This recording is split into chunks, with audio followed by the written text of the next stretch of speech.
ਸਤਿ ਸ਼੍ਰੀ ਅਕਾਲ ਜੀ ਦੋਸਤੋ, ਮੈਂ ਹਾਂ ਸਵਰਨ ਸਿੰਘ ਟੈਣਾ। ਤੁਸੀਂ ਦੇਖ ਰਹੇ ਹੋ ਪ੍ਰਾਈਮ ਏਸ਼ੀਆ ਟੀਵੀ ਤੇ ਹਰ ਰੋਜ਼ ਦੀ ਤਰ੍ਹਾਂ ਹੀ ਪ੍ਰੋਗਰਾਮ ਖਬਰ ਦੀ ਖਬਰ ਲੈ ਕੇ ਹਾਜ਼ਰ ਹਾਂ। ਪਹਿਲੀ ਵੱਡੀ ਖਬਰ ਦੇ ਵੱਲ ਜਾਣ ਤੋਂ ਪਹਿਲਾਂ ਪੰਜਾਬ ਦੇ ਮੌਸਮ ਦੀ ਹਾਲ ਬਿਆਨੀ। ਲੰਘੇ ਕੱਲ੍ਹ ਪੰਜਾਬ ਦੇ ਵਿੱਚ ਮੌਸਮ ਠੀਕ ਰਿਹਾ, ਸੋਹਣਾ ਰਿਹਾ। ਮੀਂਹ ਪਿਆ ਕਈ ਥਾਵਾਂ ਦੇ ਉੱਤੇ। ਜਲੰਧਰ ਦੇ ਵਿੱਚ ਆਲੇ ਦੁਆਲੇ ਦੇ ਕਈ ਹੋਰ ਖੇਤਰਾਂ ਦੇ ਵਿੱਚ ਝੜੀ ਵਰਗਾ ਮਾਹੌਲ ਰਿਹਾ ਤੇ ਮੌਸਮ ਵਿਭਾਗ ਦੀ ਜੋ ਭਵਿੱਖਬਾਣੀ ਸੀ ਉਹ ਬਿਲਕੁਲ ਦਰੁਸਤ ਸਾਬਤ ਹੋਈ ਹੈ ਤੇ ਚਿਰਾਂ ਬਾਅਦ ਇਹ ਦਰੁਸਤ ਸਾਬਤ ਹੋਈ ਹੈ। ਉਸ ਤੋਂ ਅਗਲੀ ਗੱਲ ਇਹ ਹੈ ਕਿ ਅੱਜ ਵੀ ਯਾਨੀ ਕਿ 24 ਘੰਟਿਆਂ ਦੇ ਵਿੱਚ ਪੰਜਾਬ ਦੇ ਵਿੱਚ ਬੱਦਲਵਾਈ ਤੇ ਮੀਂਹ ਕਣੀ ਦੀ ਸੰਭਾਵਨਾ ਪ੍ਰਗਟ ਕੀਤੀ ਗਈ ਹੈ। ਸੋ ਪੰਜਾਬ ਦੇ ਕਈ ਹਿੱਸਿਆਂ ਦੇ ਵਿੱਚ ਚੋਖਾ ਮੀਂਹ ਪੈ ਗਿਆ ਤੇ ਕਈ ਹਿੱਸਿਆਂ ਦੇ ਵਿੱਚ ਦਰਮਿਆਨਾ ਜਿਹਾ ਪਿਆ। ਪਰ ਇਹਦੇ ਕਰਕੇ ਸਬਜ਼ੀਆਂ ਦੀ ਖੇਤੀ ਕਰਨ ਵਾਲੇ ਕਿਸਾਨਾਂ ਦਾ ਤਾਂ ਕਾਫੀ ਨੁਕਸਾਨ ਹੋਇਆ। ਪਰ ਜੇਕਰ ਅਸੀਂ ਤਾਪਮਾਨ ਦੀ ਗਿਰਾਵਟ ਦੀ ਗੱਲ ਕਰੀਏ ਤਾਂ ਕਾਫੀ ਗਿਰਾਵਟ ਦਰਜ ਕੀਤੀ ਗਈ ਆ। 5 ਤੋਂ ਲੈ ਕੇ 6 ਡਿਗਰੀ ਤੱਕ ਜਿਹੜਾ ਤਾਪਮਾਨ ਆ ਉਹ ਥੱਲੇ ਗਿਆ। ਪਹਿਲਾਂ 42-43 ਡਿਗਰੀ ਤੱਕ ਪਹੁੰਚ ਗਿਆ ਸੀ। ਹੁਣ ਲੋਕਾਂ ਨੂੰ ਗਰਮੀ ਤੋਂ ਤਾਂ ਥੋੜ੍ਹਾ ਜਿਹਾ ਸੁੱਖ ਦਾ ਸਾਹ ਆਇਆ। ਇਹ ਗੱਲ ਵੱਖਰੀ ਹੈ ਵੀ ਕਿਸਾਨ ਜਿਹੜੇ ਕਿ ਇਸ ਵਕਤ ਸਬਜ਼ੀ ਦੀ ਖੇਤੀ ਨਾਲ ਜੁੜੇ ਹੋਏ ਆ ਉਹਨਾਂ ਦਾ ਆਰਥਿਕ ਤੌਰ ਦੇ ਉੱਤੇ ਨੁਕਸਾਨ ਹੋਇਆ, ਕਿਉਂਕਿ ਵੇਲਾਂ ਜਿਹੜੀਆਂ ਉਹ ਮੀਂਹ ਹਨੇਰੀ ਕਣੀ ਦੇ ਕਰਕੇ ਤੇ ਉਹ ਟੁੱਟ ਗਈਆਂ, ਉਹ ਵੇਲਾਂ ਮਧੋਲੀਆਂ ਗਈਆਂ, ਨੁਕਸਾਨ ਹੋਇਆ ਕਾਫੀ। ਜਿਹੜੀ ਪਹਿਲੀ ਵੱਡੀ ਖਬਰ ਹੈ ਉਹ ਹੈਗੀ ਆ ਇਸ ਵਕਤ ਕਿਸਾਨ ਅੰਦੋਲਨ ਦੇ ਨਾਲ ਜੁੜੀ ਹੋਈ। ਪਰ ਉਸ ਤੋਂ ਪਹਿਲਾਂ ਬੀਜੇਪੀ ਦੇ ਇੱਕ ਨੇਤਾ ਦੇ ਅਵੱਲੇ ਬਿਆਨ ਦੀ ਜਾਣਕਾਰੀ ਦੇਣੀ ਬਣਦੀ ਹੈ, ਜਿਹਦੇ ਤੋਂ ਇਹ ਪਤਾ ਲੱਗਦਾ ਜੀ ਕਿ ਇਹ ਬੌਧਿਕ ਪੱਧਰ 'ਤੇ ਕਿਹੋ ਜਿਹੇ ਆ, ਇਹਨਾਂ ਦੀ ਮਾਨਸਿਕਤਾ ਕਿਹੋ ਜਿਹੀ ਹੈ, ਇਹ ਕਿੰਨੀ ਕੁ ਖਿਆਲ ਉਡਾਰੀ ਦੇ ਮਾਲਕ ਹੈ, ਇਹ ਕਿੰਨੀ ਕੁ ਤਹਿਜ਼ੀਬ ਦੇ ਮਾਲਕ ਹੈ, ਇਹਨਾਂ ਦੇ ਕੋਲੇ ਮਸਲੇ ਦਾ ਕਿੰਨਾ ਕੁ ਢੁਕਵਾਂ ਹੱਲ ਹੈਗਾ। ਬੀਜੇਪੀ ਦੇ ਵਿੱਚ ਬਹੁਤ ਸਾਰੇ ਇਹੋ ਜਿਹੇ ਨੇਤਾ, ਕੁਝ ਚੰਗਿਆਂ ਨੂੰ ਛੱਡ ਕੇ, ਜਿਹੜੇ ਕਿ ਅਵੱਲੀਆਂ ਗੱਲਾਂ ਕਰਦੇ ਆ। ਕੋਈ ਇਹੋ ਜਿਹੀ ਛੁਰ ਨਹੀਂ ਛੱਡਦਾ। ਹੈਰਾਨੀ ਹੁੰਦੀ ਹੈ ਦੁਨੀਆ ਭਰ ਦੇ ਵਿੱਚ ਬੈਠੇ ਲੋਕਾਂ ਨੂੰ ਵੀ ਇਹਨੂੰ ਵੋਟਾਂ ਪਾਉਂਦੇ ਰਹੇ ਆ।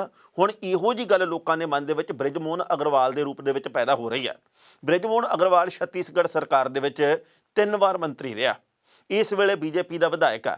ਉਹਦੇ ਵੱਲੋਂ ਨਵੀਂ ਛੁਰਲੀ ਇਹ ਛੱਡੀ ਗਈ ਹੈ ਕਿ ਜੇਕਰ ਕਾਂਗਰਸ ਨੂੰ ਜਾਂ ਹੋਰ ਲੋਕਾਂ ਨੂੰ ਇਹ ਜਾਪਦਾ ਕਿ ਮਹਿੰਗਾਈ ਬਹੁਤ ਹੈ, ਮਹਿੰਗਾਈ ਬਹੁਤ ਹੈ, ਮਹਿੰਗਾਈ ਬੇਹੱਦ ਹੋ ਗਈ ਹੈ ਤੇ ਮਹਿੰਗਾਈ ਇੱਕ ਰਾਸ਼ਟਰੀ ਆਫਤ ਬਣ ਗਈ ਹੈ, ਤਾਂ ਫਿਰ ਇਹਦਾ ਸਿੱਧਾ ਜਿਹਾ ਹੱਲ ਹੈਗਾ ਵੀ ਤੁਸੀਂ ਖਾਣਾ ਪੀਣਾ ਬੰਦ ਕਰ ਦਿਓ। ਉਹ ਕਹਿੰਦਾ ਜੀ ਜੇਕਰ ਤੁਸੀਂ ਰੋਟੀ ਖਾਣੀ ਬੰਦ ਕਰ ਦਿਓਗੇ, ਪਾਣੀ ਪੀਣਾ ਬੰਦ ਕਰ ਦਿਓਗੇ, ਅੰਨ ਨੂੰ ਛੱਡ ਦਿਓਗੇ, ਤੁਹਾਨੂੰ ਮਹਿੰਗਾਈ ਭੋਰਾ ਮਹਿਸੂਸ ਨਹੀਂ ਹੋਣੀ। ਤੁਸੀਂ ਪੈਟਰੋਲ ਦੀਆਂ ਕੀਮਤਾਂ ਦੇ ਉੱਤੇ ਰੌਲਾ ਪਾਉਂਦੇ ਆ, ਜੇ ਤੁਸੀਂ ਪੈਟਰੋਲ ਨੂੰ ਪਾਉਣਾ ਹੀ ਬੰਦ ਕਰਤਾ, ਪੈਟਰੋਲ ਦੀ ਵਰਤੋਂ ਕਰਨੀ ਬੰਦ ਕਰਤੀ, ਆਪੇ ਮਹਿੰਗਾਈ ਦਾ ਕੋਈ ਫਰਕ ਨਹੀਂ ਪੈਣਾ, ਆਪੇ ਤੇਲ ਦੀਆਂ ਕੀਮਤਾਂ ਠੀਕ ਹੋ ਜਾਣੀਆਂ, ਆਪੇ ਮਹਿੰਗਾਈ ਦਾ ਫਾਹਾ ਵੱਢਿਆ ਜਾਣਾ। ਜਾਣੀ ਕਿ ਇਹ ਉਹ ਲੋਕ ਆ ਜਿਹੜੇ 3 ਵਾਰ ਮੰਤਰੀ ਰਹੇ ਆ, ਇਸ ਵਾਰ ਵਿਧਾਇਕ ਆ, ਕੇਂਦਰ ਦੇ ਵਿੱਚ ਇਹਨਾਂ ਲੋਕਾਂ ਦੀ ਸਰਕਾਰ ਆ ਤੇ ਇਹ ਇੰਨੀ ਕੁ ਸੂਝ ਦੇ ਮਾਲਕ ਆ ਵੀ ਹੱਲ ਲੋਕਾਂ ਨੂੰ ਇਹ ਦੱਸਦੇ ਆ। ਪਰ ਵੈਸੇ ਕੋਈ ਨਵੀਂ ਗੱਲ ਵੀ ਨਹੀਂ। ਭਾਰਤ ਦੇ ਪ੍ਰਧਾਨ ਮੰਤਰੀ ਸਾਹਿਬ ਨੇ ਕੁਝ ਵਰ੍ਹੇ ਪਹਿਲਾਂ ਇਹ ਗੱਲ ਕਹੀ ਸੀ ਕਿ ਦੇਸ਼ ਦੇ ਅੰਨ ਭੰਡਾਰਾਂ ਨੂੰ ਬਚਾਉਣ ਦੇ ਲਈ ਹਰ ਭਾਰਤ ਵਾਸੀ ਨੂੰ ਚਾਹੀਦਾ ਕਿ ਇੱਕ ਦਿਨ ਦੇ ਲਈ ਅੰਨ ਖਾਣਾ ਬੰਦ ਕਰ ਦੇਵੇ। ਹਾਲਾਂਕਿ ਇਹ ਗੱਲ ਸੱਚੀ ਹੈ ਵੀ ਤੰਦਰੁਸਤੀ ਦੇ ਲਿਹਾਜ਼ ਦੇ ਨਾਲ, ਆਪਦੇ ਪਾਚਨ ਸਿਸਟਮ ਨੂੰ ਠੀਕ ਕਰਨ ਦੇ ਲਿਹਾਜ਼ ਦੇ ਨਾਲ ਬੰਦੇ ਨੂੰ ਇੱਕ ਦਿਨ ਕਦੇ ਨਾ ਕਦੇ ਰੋਟੀ ਛੱਡ ਵੀ ਦੇਣੀ ਚਾਹੀਦੀ ਹੈ ਜਾਂ ਇੱਕ ਡੰਗ ਦੀ ਰੋਟੀ ਛੱਡ ਦੇਣੀ ਚਾਹੀਦੀ ਹੈ। ਪਰ ਪ੍ਰਧਾਨ ਮੰਤਰੀ ਸਾਹਿਬ ਨੇ ਗੱਲ ਕਿਹਾ ਸੀ ਕਿ ਭੰਡਾਰੇ ਤਾਂ ਬਚ ਸਕਦੇ ਆ, ਅੰਨ ਤਾਂ ਬਚ ਸਕਦਾ, ਦੇਸ਼ ਦੇ ਲੋਕਾਂ ਨੂੰ ਤਾਂ ਪੂਰਾ ਮਿਲ ਸਕਦਾ ਜੇਕਰ ਇੱਕ ਦਿਨ ਦੀ ਰੋਟੀ ਛੱਡ ਦਿਓਗੇ। ਮੈਂ ਕਦੇ ਕਦੇ ਇਹ ਸੋਚਦਾ ਵੀ ਕੱਲ੍ਹ ਨੂੰ ਕੋਈ ਵੱਡਾ ਨੇਤਾ ਉੱਠ ਕੇ ਨਾ ਕਹਿ ਦੇਵੇ ਵੀ ਜਿਵੇਂ ਭਾਰਤ ਦੇ ਵਿੱਚ ਆਕਸੀਜਨ ਦੀ ਕਮੀ ਹੋਈ ਪਈ ਹੈ, ਆਕਸੀਜਨ ਦੇ ਸਿਲੰਡਰਾਂ ਦੀ ਬੜੀ ਕਮੀ ਹੋਈ ਹੈ, ਕਿੱਲਤ ਦੇ ਕਰਕੇ ਬਹੁਤ ਵੱਡੀ ਗਿਣਤੀ 'ਚ ਕਰੋਨਾ ਮਹਾਮਾਰੀ ਦੀ ਦੂਜੀ ਲਹਿਰ ਦੇ ਵਿੱਚ ਲੋਕਾਂ ਦੀ ਮੌਤ ਹੋਈ ਹੈ, ਉੱਠ ਕੇ ਕਹਿ ਹੀ ਦੇਣਾ ਕਿ ਭਾਰਤ ਵਾਸੀ ਇੱਕ ਦਿਨ ਦੇ ਲਈ ਸਾਹ ਲੈਣਾ ਬੰਦ ਕਰ ਦਿਓ। ਸੋ ਦੁੱਖ ਹੁੰਦਾ ਇਹਨਾਂ ਗੱਲਾਂ ਦੇ ਉੱਤੇ ਵੀ ਸਾਡੇ ਚੁਣੇ ਹੋਏ ਨੁਮਾਇੰਦੇ ਕਿਹੋ ਜਿਹੀਆਂ ਯਬਲਗਾਂ ਮਾਰਦੇ ਆ। ਦੁਨੀਆ ਭਰ ਦੇ ਕਿਸੇ ਵੀ ਦੇਸ਼ ਦੇ ਵਿੱਚ ਇਹੋ ਜਿਹੇ ਨੇਤਾ ਨਹੀਂ ਹੁੰਦੇ, ਉਹ ਇਹੋ ਜਿਹੀਆਂ ਅਵੱਲੀਆਂ ਗੱਲਾਂ ਨਹੀਂ ਕਰਦੇ। ਜੇਕਰ ਉਹ ਕਹਿੰਦੇ ਆ ਤਾਂ ਫਿਰ ਉਹ ਉਹੋ ਜਿਹੇ ਹੁੰਦੇ ਆ, ਤੇ ਜੇਕਰ ਉਹ ਨਹੀਂ ਕਹਿੰਦੇ ਤਾਂ ਇਹਦਾ ਮਤਲਬ ਇਹ ਨਹੀਂ ਕਿ ਅੰਦਰ ਕੁਝ ਹੋਰ ਬਣਾਈ ਜਾਂਦੇ ਆ। ਪਰ ਭਾਰਤ ਦੇ ਨੇਤਾ ਉੱਦਾਂ ਗੱਲ ਕਹਿੰਦੇ ਜੀ ਕਿ ਅਸੀਂ ਬਹੁਤ ਲੋਕ ਪੱਖੀ ਆ, ਪਰ ਛੁਰਲੀ ਇਹੋ ਜਿਹੀ ਛੱਡਦੇ ਆ ਵੀ ਕਮੇਡੀਅਨ ਵੀ ਫੇਲ ਹੋ ਜਾਂਦੇ ਇਹਨਾਂ ਦੇ ਮੂਹਰੇ। ਸੋ ਦੁੱਖ ਹੁੰਦਾ ਇਸ ਗੱਲ ਦੇ ਉੱਤੇ ਵੀ ਜਿਹੜੇ ਕਹਿੰਦੇ ਆ ਕਿ ਮਹਿੰਗਾਈ ਖਤਮ ਤਾਂ ਹੋਊਗੀ ਤੁਸੀਂ ਰੋਟੀ ਛੱਡ ਦਿਓ, ਮਹਿੰਗਾਈ ਖਤਮ ਤਾਂ ਹੋ ਜੂ ਤੁਸੀਂ ਪੈਟਰੋਲ ਪਾਉਣਾ ਬੰਦ ਕਰ ਦਿਓ। ਇਹਨਾਂ ਲੋਕਾਂ ਨੂੰ ਸੋਚ ਕੇ ਵੋਟ ਪਾਇਆ ਕਰੋ। ਬੇਨਤੀ ਸਿਰਫ ਇੰਨੀ ਆ। ਜਿਹੜੀ ਪਹਿਲੀ ਵੱਡੀ ਖਬਰ ਹੈ ਉਹ ਇਹ ਹੈਗੀ ਹੈ ਕਿ ਬੀਜੇਪੀ ਤੇ RSS ਦੀ ਚਿੰਤਾ ਦੇ ਵਿੱਚ ਵਾਧਾ ਹੋਇਆ ਪਿਆ ਵੀ ਸਾਨੂੰ ਦਰਪੇਸ਼ ਚੁਣੌਤੀਆਂ ਘਟਣ ਦੀ ਥਾਂ ਦੇ ਉੱਤੇ ਲਗਾਤਾਰ ਵੱਧ ਰਹੀਆਂ। ਕਿਸਾਨ ਅੰਦੋਲਨ ਤੋਂ RSS ਬੇਹੱਦ ਚਿੰਤਤ ਹੈ। ਉਹਨਾਂ ਨੂੰ ਇਹ ਜਾਪਦਾ ਹੈ ਵੀ ਜਿਵੇਂ ਪੱਛਮੀ ਬੰਗਾਲ ਦੇ ਵਿੱਚ ਕਿਸਾਨਾਂ ਨੇ ਨੁਕਸਾਨ ਕੀਤਾ ਬੀਜੇਪੀ ਦਾ, ਜੇਕਰ ਯੂਪੀ ਦੇ ਵਿੱਚ ਵੀ ਕਰਤਾ ਤਾਂ ਫਿਰ ਪ੍ਰਧਾਨ ਮੰਤਰੀ ਸਾਹਿਬ ਦੀ ਕੁਰਸੀ ਦੇ ਪਾਵੇ ਹਿੱਲ ਜਾਣੇ ਆ ਤੇ ਕੁਦਰਤੀ ਤੌਰ ਦੇ ਉੱਤੇ ਹਿੱਲ ਜਾਣੇ ਆ, ਕਿਉਂਕਿ ਪੰਚਾਇਤੀ ਚੋਣਾਂ ਨੇ RSS ਨੂੰ ਵੀ ਤੇ ਬੀਜੇਪੀ ਨੂੰ ਇਸ ਕਦਰ ਡਰਾਇਆ ਹੋਇਆ ਕਿ ਹੁਣ ਤੀਜੇ ਦਿਨ ਮੀਟਿੰਗਾਂ ਹੁੰਦੀਆਂ RSS ਤੇ ਬੀਜੇਪੀ ਦੇ ਆਗੂਆਂ ਦੀਆਂ। 2-3 ਵੱਡੇ ਕਾਰਨ ਆ। ਇੱਕ ਤਾਂ ਯੂਪੀ ਦੇ ਵਿੱਚ ਮੁੱਖ ਮੰਤਰੀ ਤੇ ਉਪ ਮੁੱਖ ਮੰਤਰੀ ਦੀ ਲੜਾਈ ਚੱਲ ਰਹੀ ਹੈ, ਇੱਕ ਦੂਜੇ ਦੇ ਉੱਤੇ ਸ਼ਬਦਕ ਵਾਰ ਚੱਲ ਰਹੇ ਆ ਪਿਛਲੇ ਕਾਫੀ ਸਮੇਂ ਤੋਂ। ਦੂਜੀ ਗੱਲ ਇਹ ਹੈ ਕਿ ਕਰੋਨਾ ਮਹਾਮਾਰੀ ਦੇ ਕਰਕੇ ਨੁਕਸਾਨ ਬਹੁਤ ਹੋਇਆ ਬੀਜੇਪੀ ਦਾ। ਵੈਸੇ ਤਾਂ ਦੇਸ਼ ਵਾਸੀਆਂ ਦਾ ਨੁਕਸਾਨ ਹੋਇਆ, ਬੀਜੇਪੀ ਦਾ ਕਾਹਦਾ ਨੁਕਸਾਨ ਹੋਇਆ, ਪ੍ਰਧਾਨ ਮੰਤਰੀ ਸਾਹਿਬ ਦਾ ਕਾਹਦਾ ਨੁਕਸਾਨ ਹੋਇਆ, ਯੋਗੀ ਆਦਿੱਤਿਆਨਾਥ ਦਾ ਕਾਹਦਾ ਨੁਕਸਾਨ ਹੋਇਆ, ਜਾਂ ਆਰਐਸਐਸ ਦਾ ਕਾਹਦਾ ਨੁਕਸਾਨ ਹੋਇਆ, ਜਿਨ੍ਹਾਂ ਦੇ ਘਰਾਂ ਦੇ ਵਿੱਚ 70 ਵਿਸ਼ੇ ਆ। ਨੁਕਸਾਨ ਦਾ ਪਤਾ ਤਾਂ ਸਿਰਫ ਉਹਨਾਂ ਨੂੰ ਆ। ਤੀਜੀ ਗੱਲ ਇਹ ਆ ਵੀ ਕਿਸਾਨ ਅੰਦੋਲਨ ਦੇ ਬਾਬਤ ਕੀ ਫੈਸਲਾ ਕੀਤਾ ਜਾਵੇ, ਇਹਦੇ ਬਾਬਤ ਮੀਟਿੰਗਾਂ ਅੰਦਰ ਖਾਤੇ ਕਈ ਹੋਈਆਂ, ਪਰ ਅੱਜ ਇੱਕ ਹੋਰ ਮਹੱਤਵਪੂਰਨ ਮੀਟਿੰਗ ਹੋਣੀ ਆ। 4-5 ਨੁਕਤਿਆਂ ਦੇ ਉੱਤੇ ਪਤਾ ਲੱਗਾ ਵੀ ਮੀਟਿੰਗ ਹੋਣੀ ਆ। ਇਸ ਮੀਟਿੰਗ ਦੇ ਵਿੱਚ ਕੀ ਅੰਦਰ ਵਿਚਾਰਿਆ ਜਾਊਗਾ, ਬੇਸ਼ੱਕ ਮੀਡੀਆ ਦੇ ਮੂਹਰੇ ਖੁੱਲ੍ਹ ਕੇ ਨਾ ਬੋਲਿਆ ਜਾਵੇ, ਪਰ ਇਸ ਗੱਲ ਦਾ ਪਤਾ ਜ਼ਰੂਰ ਲੱਗ ਜਾਂਦਾ ਬਈ ਕਿਸਾਨ ਅੰਦੋਲਨ ਨੇ ਬੀਜੇਪੀ ਨੂੰ ਕਿਵੇਂ ਅੰਦਰੋਂ ਹਿਲਾਇਆ ਹੋਇਆ ਤੇ ਬੀਜੇਪੀ ਨੂੰ ਥਾਪੜਾ ਦੇਣ ਵਾਲੀ ਆਰਐਸਐਸ ਕਿੰਨੀ ਚਿੰਤਤ ਹੈ। ਹਾਲਾਂਕਿ ਚਾਹੀਦਾ ਤਾਂ ਇਹ ਆ ਵੀ ਜੇਕਰ ਤੁਸੀਂ ਇੰਨੀ ਚਿੰਤਤ ਆ ਤਾਂ ਕਿਸਾਨਾਂ ਦੀਆਂ ਮੰਗਾਂ ਮੰਨ ਲਓ, ਪਰ ਮੰਗਾਂ ਮੰਨ ਕੇ ਵੀ ਨਹੀਂ ਰਾਜ਼ੀ, ਉੱਦਾਂ ਅੰਦਰੋਂ ਸੁੱਕੇ ਪੱਤੇ ਵਾਂਗੂ ਕੰਬੇ ਪਏ ਆ। ਪਹਿਲਾਂ ਇਸ ਰਿਪੋਰਟ ਦਾ ਵੇਰਵਾ ਤੇ ਫਿਰ ਕਰਾਂਗੇ ਟਿੱਪਣੀ। ਮੌਜੂਦਾ ਸਮੇਂ ਦੇ ਵਿੱਚ ਚੌਤਰਫਾ ਹਮਲੇ ਚੱਲ ਰਹੀ ਮੋਦੀ ਦੀ ਸਰਕਾਰ ਆਪਣੀ ਡਿੱਗਦੀ ਹੋਈ ਸਾਖ ਨੂੰ ਬਚਾਉਣ ਦੇ ਲਈ ਹੁਣ ਆਰਐਸਐਸ ਦੇ ਉੱਤੇ ਨਿਰਭਰ ਹੈ। ਸੰਘ ਦੇ 10 ਵੱਡੇ ਅਧਿਕਾਰੀਆਂ ਨੇ ਸ਼ਨੀਵਾਰ ਨੂੰ ਦਿੱਲੀ ਦੇ ਵਿੱਚ ਇੱਕ ਵੱਡੀ ਮੀਟਿੰਗ ਰੱਖੀ ਹੈ, ਯਾਨੀ ਕਿ ਅੱਜ ਇੱਕ ਮਹੱਤਵਪੂਰਨ ਮੀਟਿੰਗ ਹੋਣੀ ਹੈ। ਇਹਦੇ ਵਿੱਚ ਬੀਜੇਪੀ ਦੇ ਸੀਨੀਅਰ ਨੇਤਾਵਾਂ ਦੇ ਸ਼ਾਮਲ ਹੋਣ ਦੇ ਵੀ ਕਿਆਸ ਲਾਏ ਜਾ ਰਹੇ ਨੇ। ਸੰਘ ਮੁਖੀ ਮੋਹਨ ਭਾਗਵਤ, ਦੱਤਾਤਰੇय ਹੋਸਬਲੇ, ਕ੍ਰਿਸ਼ਨ ਗੋਪਾਲ, ਸੁਰੇਸ਼ ਸੋਨੀ ਤੇ ਭਾਜਪਾ ਦੇ ਕੇਂਦਰੀ ਸੰਗਠਨ ਮੰਤਰੀ BL ਸੰਤੋਸ਼ ਸਮੇਤ ਕਈ ਵੱਡੇ ਨੇਤਾ ਦਿੱਲੀ ਦੇ ਵਿੱਚ ਪਹੁੰਚ ਵੀ ਚੁੱਕੇ ਨੇ ਤੇ ਇਹਦੇ ਵਿੱਚ ਕਈ ਗੱਲਾਂ ਦੇ ਉੱਤੇ ਵਿਚਾਰ ਵਟਾਂਦਰਾ ਕੀਤਾ ਜਾਣਾ। ਬੰਗਾਲ ਦੇ ਵਿੱਚ ਹੋਈਆਂ ਚੋਣਾਂ ਦੇ ਵਿੱਚ ਹਾਰ ਤੇ ਬੰਗਾਲ ਦੇ ਵਿੱਚ ਹਿੰਦੂਆਂ ਦੇ ਉੱਤੇ ਹੋ ਰਹੇ ਅਤਿਆਚਾਰ ਤੇ ਬੰਗਾਲ ਦੇ ਵਿੱਚ ਚੱਲ ਰਹੇ ਵਿਚਾਰ ਯੁੱਧ ਦਾ ਕੀ ਆਉਂਦੇ ਸਮੇਂ ਦੇ ਵਿੱਚ ਨਤੀਜਾ ਪੈ ਸਕਦਾ ਹੈ। ਉੱਤਰ ਪ੍ਰਦੇਸ਼ ਦੇ ਵਿੱਚ ਚੱਲ ਰਹੇ ਰਾਜਨੀਤਿਕ ਵਿਰੋਧ ਨੂੰ ਘੱਟ ਕਰਨ ਦੇ ਲਈ ਤੇ ਪੰਚਾਇਤੀ ਚੋਣਾਂ ਦੇ ਵਿੱਚ ਹਾਰ ਕਿਉਂ ਮਿਲੀ ਭਾਜਪਾ ਨੂੰ, ਇਹਦੇ ਉੱਤੇ ਵਿਚਾਰ ਵਟਾਂਦਰੇ ਹੋਣਗੇ। ਕਰੋਨਾ ਮਹਾਮਾਰੀ ਨੇ ਮੋਦੀ ਸਰਕਾਰ ਦੀ ਸਾਖ ਕਿਵੇਂ ਡਿੱਗੀ, ਕਰੋਨਾ ਦੇ ਨਾਲ ਨਿਪਟਣ ਦੇ ਵਿੱਚ ਮੋਦੀ ਸਰਕਾਰ ਕਿਉਂ ਨਾਕਾਮਯਾਬ ਹੋਈ, ਇਹਦੇ ਬਾਬਤ ਵਿਚਾਰ ਹੋਣੇ ਨੇ। ਕੇਂਦਰ ਸਰਕਾਰ ਦੇ ਖਿਲਾਫ ਚੱਲ ਰਹੇ ਕਿਸਾਨ ਅੰਦੋਲਨ ਦਾ ਹੱਲ ਕਿਵੇਂ ਕੱਢਿਆ ਜਾਵੇ। ਕਈ ਸੂਬਿਆਂ ਦੇ ਵਿੱਚ ਪਿੰਡਾਂ ਦੇ ਅੰਦਰ ਬੀਜੇਪੀ ਦੇ ਨੇਤਾ ਨੂੰ ਵੜਨ ਤੋਂ ਇਨਕਾਰ ਕਰ ਦਿੱਤਾ ਗਿਆ ਤੇ ਉਹਨਾਂ ਦਾ ਬਹੁਤ ਜ਼ਬਰਦਸਤ ਵਿਰੋਧ ਹੋ ਰਿਹਾ।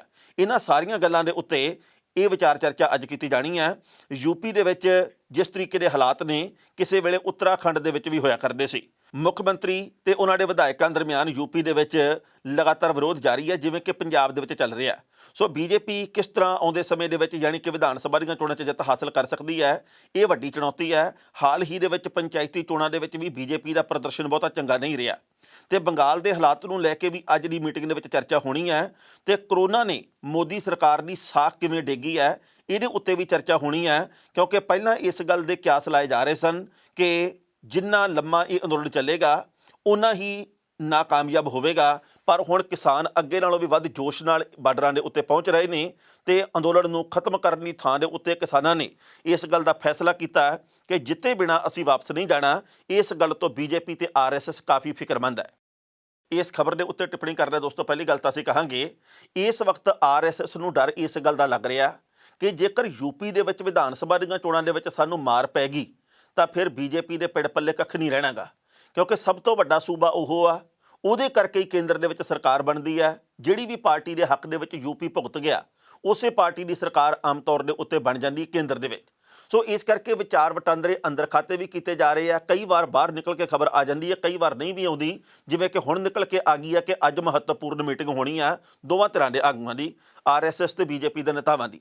ਉਸ ਤੋਂ ਅਗਲੀ ਗੱਲ ਇਹ ਆ ਵੀ ਕਿਸਾਨ ਅੰਦੋਲਨ ਨੇ ਆਰਐਸਐਸ ਨੂੰ ਬੇਹੱਦ ਫਿਕਰਾਂ ਦੇ ਵਿੱਚ ਪਾਇਆ।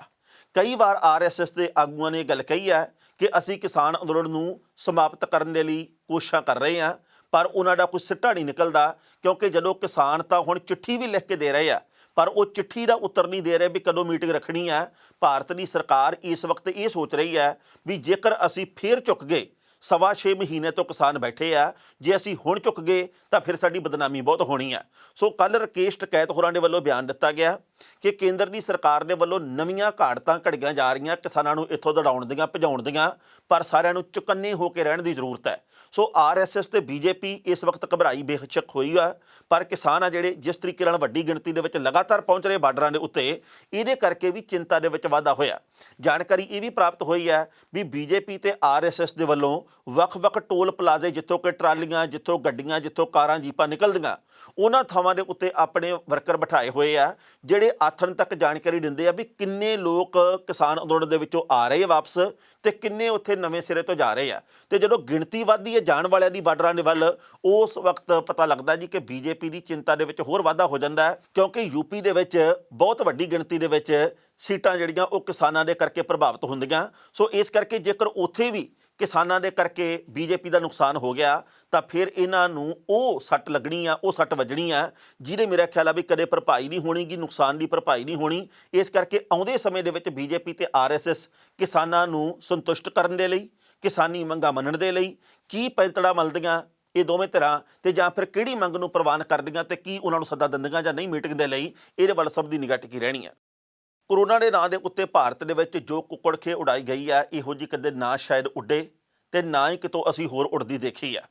ਉਹਦਾ ਕਾਰਨ ਇਹ ਵੀ ਦੁਨੀਆ ਭਰ ਦੇ ਸਾਰੇ ਦੇਸ਼ਾਂ ਦੀਆਂ ਸਰਕਾਰਾਂ ਨੇ, ਆਮ ਲੋਕਾਂ ਨੇ, ਵਿਰੋਧੀ ਧਿਰਾਂ ਨੇ ਸੰਜੀਦਾ ਹੋ ਕੇ, ਗੰਭੀਰ ਹੋ ਕੇ ਇਸ ਮਸਲੇ ਦੇ ਉੱਤੇ ਜਿੱਤ ਹਾਸਲ ਕੀਤੀ ਹੈ। ਪਰ ਭਾਰਤ ਦੇ ਵਿੱਚ ਮਜਮਾ ਲਾ ਕੇ ਰੱਖ ਦਿੱਤਾ ਜਾਂਦਾ ਹੈ। ਹਰ ਗੱਲ ਦੇ ਉੱਤੇ ਡਰਾਮਾ, ਹਰ ਗੱਲ ਦੇ ਉੱਤੇ ਬਿਆਨ, ਹਰ ਗੱਲ ਦੇ ਉੱਤੇ ਰਾਜਨੀਤੀ। ਪੰਜਾਬ ਦੇ ਵਿੱਚ ਕੁਝ ਹੋਰ ਬਿਆਨ ਆਉਂਦੇ ਆ, ਛੱਤੀਸਗੜ੍ਹ 'ਚੋਂ ਕੁਝ ਹੋਰ ਆਈ ਜਾਂਦਾ, ਯੂਪੀ ਦੇ ਵਿੱਚੋਂ ਕੁਝ ਹੋਰ ਆਈ ਜਾਂਦਾ, ਕੇਂਦਰ ਦੀ ਸਰਕਾਰ ਕੁਝ ਹੋਰ ਕਹੀ ਜਾਂਦੀ ਹੈ। ਸਰਕਾਰਾਂ, ਸੂਬਾਈ ਸਰਕਾਰਾਂ ਕਹਿੰਦੀਆਂ ਵੀ ਸਾਨੂੰ ਵੈਕਸੀਨ ਨਹੀਂ ਮਿਲਦੀ, ਕੇਂਦਰ ਦੀ ਸਰਕਾਰ ਕਹਿੰਦੀ ਅਸੀਂ ਵੈਕਸੀਨ ਪੂਰੀ ਦਿੱਤੀ ਹੈ। ਕੋਈ ਹੋਰ ਪਾਰਟੀ ਉੱਠ ਕੇ ਕਹਿੰਦੀ ਹੈ ਦੋਨੋਂ ਇੱਕੋ ਜਿਹੇ ਆ, ਕੋਈ ਹੋਰ ਪਾਰਟੀ ਉੱਠਦੀ ਕਹਿੰਦੇ ਨਹੀਂ ਦੋਵੇਂ ਹੀ ਚੰਗੇ ਆ। ਸੋ ਦੁੱਖ ਹੁੰਦਾ ਇਹਨਾਂ ਗੱਲਾਂ ਦੇ ਉੱਤੇ ਵੀ ਲੋਕਾਂ ਦੇ ਘਰਾਂ ਦੇ ਵਿੱਚ 70 ਵਿਸ਼ੇ, ਲੋਕ ਕਿੰਨੀ ਵੱਡੀ ਗਿਣਤੀ ਦੇ ਵਿੱਚ ਮੌਤ ਦੀ ਬੁੱਕਲ 'ਚ ਗਏ, ਪਰ ਇਹਨਾਂ ਲੋਕਾਂ ਨੂੰ ਸਿਰਫ ਤੇ ਸਿਰਫ ਡਰਾਮੇਬਾਜ਼ੀ ਸੁਝਦੀ ਆ। ਇਹਨਾਂ ਲੋਕਾਂ ਨੂੰ ਸਿਰਫ ਤੇ ਸਿਰਫ ਇੱਕ ਦੂਜੇ ਦੇ ਉੱਤੇ ਦੋਸ਼ ਲਾਉਣੇ ਸੁਝਦੇ ਆ। ਸੋ ਆਮ ਸੰਵੇਦਨਸ਼ੀਲ ਬੰਦਾ ਕਦੇ ਉਹ ਕੁਛ ਨਹੀਂ ਕਰ ਸਕਦਾ ਜਿਹੋ ਜਿਹੇ ਸਾਡੇ ਚੁਣੇ ਹੋਏ ਨੁਮਾਇੰਦੇ ਭਾਰਤ ਦੇ ਵਿੱਚ ਕਰਦੇ ਆ। ਹੁਣ ਪੰਜਾਬ ਦੀ ਸਰਕਾਰ ਦੇ ਉੱਤੇ ਦੋਸ਼ ਲੱਗੇ ਆ ਵੀ ਇਹਨੇ ਵੈਕਸੀਨ ਵੇਚੀ ਹੈ। ਕੇਂਦਰ ਦੇ ਮੰਤਰੀਆਂ ਨੇ, ਕਈਆਂ ਨੇ ਕੈਪਟਨ ਸਰਕਾਰ ਦੇ ਉੱਤੇ ਦੋਸ਼ ਲਾਏ ਆ ਵੀ 400 ਰੁਪਏ ਦੀ ਵੈਕਸੀਨ ਖਰੀਦ ਕੇ 1,500 ਰੁਪਏ ਦੇ ਵਿੱਚ ਪ੍ਰਾਈਵੇਟ ਹਸਪਤਾਲਾਂ ਨੂੰ ਵੇਚੀ। ਪ੍ਰਾਈਵੇਟ ਹਸਪਤਾਲਾਂ ਨੇ ਆਮ ਲੋਕਾਂ ਦੇ 1,500 ਰੁਪਏ ਤੋਂ ਲੈ ਕੇ 1,700 ਰੁਪਏ ਦੇ ਵਿੱਚ ਇੱਕ ਟੀਕਾ ਲਾਇਆ। ਮੰਨ ਲਓ ਕਿਸੇ ਦੇ ਪਰਿਵਾਰ ਦੇ 5 ਜੀ ਆ, 5 ਨੇ ਟੀਕਾ ਲਵਾਉਣਾ, 15 5 7500 ਦੇ ਇਕੱਲੇ ਟੀਕੇ ਹੀ ਹੋ ਗਏ ਆ, ਤੇ ਬੰਦਾ ਕਿੱਥੇ ਜਾਊਗਾ ਤੇ ਕਿੱਥੇ ਨਹੀਂ। ਪਰ ਹੁਣ ਜਦੋਂ ਚਾਰੇ ਪਾਸੇ ਘੇਰਾ ਪੈਣ ਲੱਗ ਪਿਆ ਤਾਂ ਕੈਪਟਨ ਸਰਕਾਰ ਦੇ ਵੱਲੋਂ ਪ੍ਰਾਈਵੇਟ ਹਸਪਤਾਲਾਂ ਨੂੰ ਦਿੱਤੀ ਹੋਈ ਵੈਕਸੀਨ ਹੈ ਜਿਹੜੀ ਉਹ ਵਾਪਸ ਮੰਗਵਾ ਲਈ ਗਈ ਹੈ। ਆਉਂਦੇ ਸਮੇਂ ਦੇ ਵਿੱਚ ਮੈਨੂੰ ਲੱਗਦਾ ਵੀ ਇਸ ਮੁੱਦੇ ਦੇ ਉੱਤੇ ਕੈਪਟਨ ਸਰਕਾਰ ਨੇ ਘਿਰ ਜਾਣਾ, ਕਿਉਂਕਿ ਆਮ ਆਦਮੀ ਪਾਰਟੀ ਨੇ ਕਿਹਾ ਵੀ ਇਹ ਇੱਕ ਬਹੁਤ ਵੱਡਾ ਫਰਾਡ ਆ। ਲੰਘੇ ਕੱਲ੍ਹ ਸਿਹਤ ਮੰਤਰੀ ਬਲਵੀਰ ਸਿੰਘ ਸਿੱਧੂ ਨੇ ਕਿਹਾ ਕਿ ਇਹ ਮੇਰੇ ਅਧਿਕਾਰ ਖੇਤਰ ਦੀ ਗੱਲ ਨਹੀਂ, ਜਿਹੜੇ ਹਸਪਤਾਲਾਂ ਦੇ ਵਿੱਚ ਜੋ ਕੁਝ ਹੁੰਦਾ ਉਹਦੇ ਬਾਰੇ ਮੈਂ ਦੱਸ ਸਕਦਾ, ਪਰ ਗੱਲ ਇਹ ਆ ਵੀ ਵੈਕਸੀਨ ਦੇ ਲਈ ਅਸੀਂ ਹੋਰ ਇੰਚਾਰਜ ਬਣਾਇਆ, ਆਕਸੀਜਨ ਦੇ ਲਈ ਹੋਰ ਇੰਚਾਰਜ ਬਣਾਇਆ ਹੋਇਆ, ਤੇ ਇਹ ਜਾਣਬੁੱਝ ਕੇ ਵਿਰੋਧੀਆਂ ਦੇ ਵੱਲੋਂ ਪੜੁੱਲ ਬਣਾਇਆ ਜਾ ਰਿਹਾ। ਇੱਦਾਂ ਦੀ ਗੱਲ ਹੈ ਨਹੀਂ। ਪਰ ਜਿਸ ਤਰੀਕੇ ਦੇ ਨਾਲ ਬਹੁਤ ਵੱਡੇ ਪੱਧਰ ਦੇ ਉੱਤੇ ਮੀਡੀਆ ਦੇ ਵਿੱਚ ਇਹ ਖਬਰ ਉੱਭਰੀ ਹੈ ਤੇ ਇਸ ਤੋਂ ਬਾਅਦ ਲੋਕਾਂ ਦਾ ਫਿਕਰ ਵਧਣਾ ਕੁਦਰਤੀ ਹੈ ਵੀ ਜੇਕਰ ਇਹ ਜਾਣਕਾਰੀ ਸਾਰੀ ਸੱਚ ਹੈ ਤਾਂ ਫਿਰ ਲੋਕ ਤਾਂ ਮਰ ਰਹੇ ਆ, ਤੇ ਆਪਾਂ ਇਹਦੇ ਵਿੱਚੋਂ ਵੀ ਰੁਪਈਏ ਕਮਾਉਣ ਦੀ ਜੇਕਰ ਇੱਛਾ ਪਾਲਦੇ ਆ ਤਾਂ ਬਹੁਤ ਮਾੜੀ ਗੱਲ ਹੈ। ਇਸ ਤੋਂ ਮਾੜੀ ਹੋਰ ਹੋਣੀ ਵੀ ਕਿਹੜੀ ਹੈ। ਪਹਿਲਾਂ ਇਸ ਰਿਪੋਰਟ ਦਾ ਵੇਰਵਾ ਤੇ ਫਿਰ ਕਰਾਂਗੇ ਟਿੱਪਣੀ। ਪੰਜਾਬ ਦੇ ਵਿੱਚ ਵੈਕਸੀਨ ਨੂੰ ਲੈ ਕੇ ਕੈਪਟਨ ਅਮਰਿੰਦਰ ਸਿੰਘ ਵਿਰੋਧੀਆਂ ਦੇ ਨਿਸ਼ਾਨੇ ਦੇ ਉੱਤੇ ਆ ਗਏ ਨੇ। ਅਕਾਲੀ ਦਲ ਦੇ ਪ੍ਰਧਾਨ ਸੁਖਬੀਰ ਸਿੰਘ ਬਾਦਲ ਨੇ ਦੋਸ਼ ਲਾਇਆ ਕਿ ਪੰਜਾਬ ਸਰਕਾਰ ਨੇ ਕੋਵੈਕਸੀਨ ਦੇ 40,000 ਡੋਜ਼ ਪ੍ਰਾਈਵੇਟ ਹਸਪਤਾਲਾਂ ਦੇ ਵਿੱਚ ਭਾਰੀ ਕੀਮਤਾਂ 'ਤੇ ਵੇਚੇ ਨੇ। ਸਰਕਾਰ ਕੰਪਨੀਆਂ ਤੋਂ 400 ਰੁਪਏ ਦੇ ਵਿੱਚ ਵੈਕਸੀਨ ਲੈ ਕੇ ਹਸਪਤਾਲਾਂ ਨੂੰ 1,000 ਤੋਂ ਵੱਧ ਰੁਪਏ ਦੇ ਵਿੱਚ ਵੇਚ ਰਹੀ ਹੈ। ਇਸ ਤੋਂ ਬਾਅਦ ਲੋਕਾਂ ਨੂੰ 1,500 ਤੋਂ ਲੈ ਕੇ 1,700 ਰੁਪਏ ਦੇ ਵਿੱਚ ਇੱਕ ਟੀਕਾ ਲਵਾਉਣਾ ਪੈ ਰਿਹਾ। ਇਹ ਆਪਣੇ ਆਪ ਦੇ ਵਿੱਚ ਬਹੁਤ ਵੱਡਾ ਘੁਟਾਲਾ ਹੈ। ਭਾਜਪਾ ਨੇ ਵੀ ਕਾਂਗਰਸ ਦੀ ਸਰਕਾਰ ਦੇ ਉੱਤੇ ਹਮਲਾ ਕੀਤਾ ਹੈ ਤੇ ਇਹਨੂੰ ਮੁਨਾਫੇਖੋਰੀ ਦੱਸਿਆ। ਕੇਂਦਰੀ ਮੰਤਰੀ ਪ੍ਰਕਾਸ਼ ਜਾਵੜੇਕਰ ਨੇ ਸ਼ੁੱਕਰਵਾਰ ਨੂੰ ਕਿਹਾ ਕਿ ਰਾਹੁਲ ਗਾਂਧੀ ਹੋਰ ਸੂਬਿਆਂ ਦੇ ਵੱਲ ਧਿਆਨ ਕਰਨ ਤੋਂ ਪਹਿਲਾਂ ਆਪਣੇ ਸੂਬੇ ਦੇ ਵੱਲ ਖਿਆਲ ਕਰਨ। ਪੰਜਾਬ ਦੇ ਵਿੱਚ 1,40,000 ਕੋਵੈਕਸੀਨ ਦੇ ਡੋਜ਼ 400 ਰੁਪਏ ਪ੍ਰਤੀ ਡੋਜ਼ ਦੇ ਹਿਸਾਬ ਦੇ ਨਾਲ ਉਪਲਬਧ ਕਰਵਾਏ ਗਏ ਸਨ ਤੇ ਉਸ ਡੋਜ਼ ਨੂੰ 1,000 ਰੁਪਈਆ ਪ੍ਰਤੀ ਡੋਜ਼ ਦੇ ਹਿਸਾਬ ਦੇ ਨਾਲ ਪ੍ਰਾਈਵੇਟ ਹਸਪਤਾਲਾਂ ਨੂੰ ਵੇਚ ਦਿੱਤਾ ਗਿਆ। ਇਹਨਾਂ ਦੋਸ਼ਾਂ ਤੋਂ ਬਾਅਦ ਪੰਜਾਬ ਦੀ ਸਰਕਾਰ ਬੈਕਫੁੱਟ ਦੇ ਉੱਤੇ ਆ ਗਈ ਹੈ। ਸਰਕਾਰ ਨੇ ਲੰਘੇ ਕੱਲ੍ਹ ਸ਼ਾਮ ਦੇ ਵੇਲੇ ਪ੍ਰਾਈਵੇਟ ਹਸਪਤਾਲਾਂ ਨੂੰ ਵੈਕਸੀਨ ਵੇਚਣ ਦਾ ਆਪਣਾ ਫੈਸਲਾ ਵਾਪਸ ਲੈ ਲਿਆ। ਇਹਦੇ ਨਾਲ ਹੀ ਆਦੇਸ਼ ਦਿੱਤਾ ਕਿ ਨਿੱਜੀ ਹਸਪਤਾਲਾਂ ਨੂੰ ਹੁਣ ਤੱਕ ਜਿੰਨੀ ਵੀ ਡੋਜ਼ ਭੇਜੀ ਗਈ ਹੈ ਉਹਨੂੰ ਵਾਪਸ ਮੰਗਵਾਇਆ ਜਾਵੇ। ਇਹਨਾਂ ਹੀ ਨਹੀਂ, ਜਿਹੜੀਆਂ ਖੁਰਾਕਾਂ ਲੋਕਾਂ ਨੂੰ ਦਿੱਤੀਆਂ ਗਈਆਂ ਨੇ ਉਹ ਵੈਕਸੀਨ ਪ੍ਰੋਡਕਸ਼ਨ ਕੰਪਨੀ ਦੁਆਰਾ ਹਸਪਤਾਲਾਂ ਨੂੰ ਮਿਲਣ ਤੋਂ ਬਾਅਦ ਸੂਬਾ ਸਰਕਾਰ ਨੂੰ ਵਾਪਸ ਕਰਨੀ ਹੋਵੇਗੀ।